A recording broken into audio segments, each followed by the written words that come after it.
You know what's super sexy? Safety and communication. And I'm going to share with you a framework, something that has really been a game changer for me before any sexual interaction with someone. This can be used with a partner, a long-term partner, within a monogamous relationship. It can be used within polyamory relationships, maybe at a play party. But really, this is an amazing tool for conscious communication and conscious sex. So here it goes. The acronym is RBDSM, and no, it has nothing to do with BDSM. So we'll start with R. R stands for relationship. So essentially, mm, I just want to say, like, this doesn't have to be like super rigid and like we must sit down and have a conversation. It can be playful and it can be fun. Um, and like I said, it's just a framework, so make it your own. But essentially, R stands for relationship. And so this is where you talk with the person who you're potentially going to interact with, and you say, like, hey, I am in a relationship with someone, and our agreement is that I can play sensually with another person. So that means I can kiss them and cuddle and but no penetration. Or you say, hey, I'm single and I am open to exploring and connecting.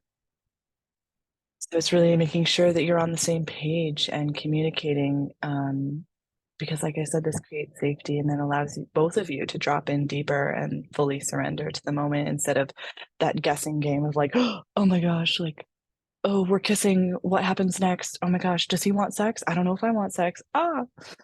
So our B is for boundaries. So this is where you get to state, yeah, what you are a yes to and what you're a no to.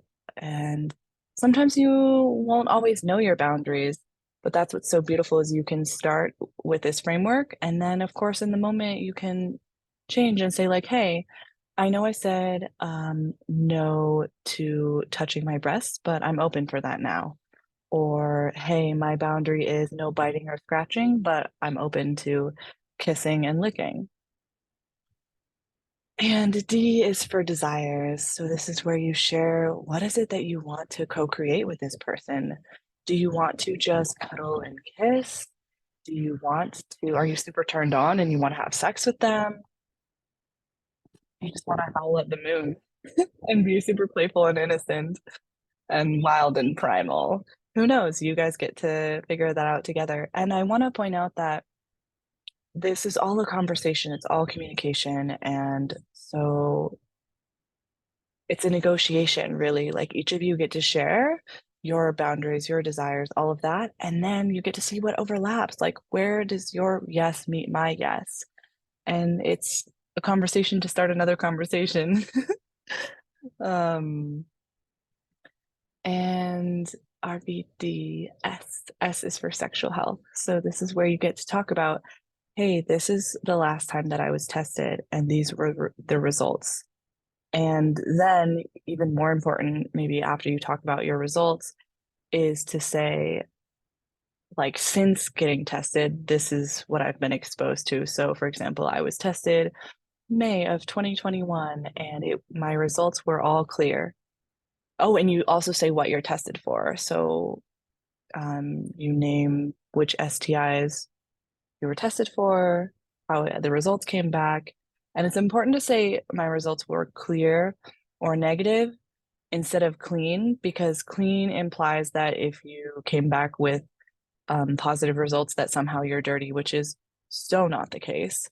It's time to get over the stigma of STIs and to really normalize that, yes, this happens. And yes, we can, for many of them, you can take medicine and cure it. For some, not so much, but that's why this is a good conversation to have. um, and then, oh, and then after you say when you were tested and your results, then you say, um, So these are the people that I've interacted with since you don't name names, but you can say like, "Oh, and since then I've had unprotected oral sex." And so it's really being honest and open and transparent with the other person so that they can be either a full yes or a full no to interacting with you so that they know what they're going into and so they can keep themselves safe and be mindful of their own sexual health and education. Because we got to talk about this and normalize it. And yeah, that's why I'm so passionate about this conversation. At first, I was like, "Ugh, it's so unsexy and like it's so much to go through and talk about and blah." But it seriously opens up such a beautiful, deep portal for love and connection and intimacy when both people are on the same page and you've consciously communicated about your intentions. So R, B, D, S, and then M is for meaning. So this is really important to talk about because for one person, this interaction might just mean a casual hookup, whereas the other person is wanting to create a long-term partnership. And so they're investing in this time and exploring with you so that they can see if this is a potential match. Um, and yeah, maybe if they find out that you're just in it for a casual hookup, maybe don't want to interact with you, and that's okay. And that's what's so beautiful is we get to honor ourselves and honor our boundaries first and foremost, and then honor the other within that. And so, yeah, kind of in parentheses after the meaning, RBDSM is aftercare. So it's really key to talk about what you need after interacting with someone. So maybe it is a check-in text the next day to see how are you doing.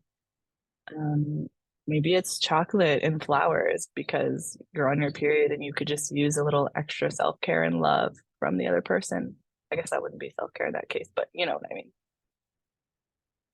But yeah, I absolutely love this framework and I wanted to share it with you because I know it's made a big difference in my life when I have used it.